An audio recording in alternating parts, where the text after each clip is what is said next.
Hey guys, wanna know how to add frames in Wondersearch Filmora? Well, in this video, I'm going to show you an easy step-by-step guide on how to do it. It's super simple, so let's get right into it. Now first off, simply import any media of your choice. And once you're there, just simply drag and drop the media to the timeline. And once you've done it, in order to add frames, you have two choices, either through stock media or through effects. I'll show you both for this one. Head towards stock media and you can just simply search for frames right here. Press enter and here you'll be provided with various frames. You can just download it and then drag and drop it to your timeline right here. Another way is to go to effects and search for frame itself.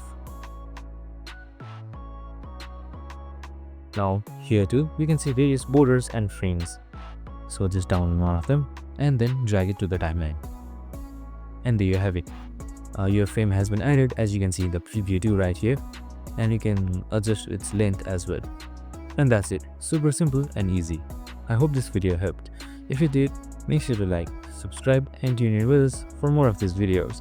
See you in the next one.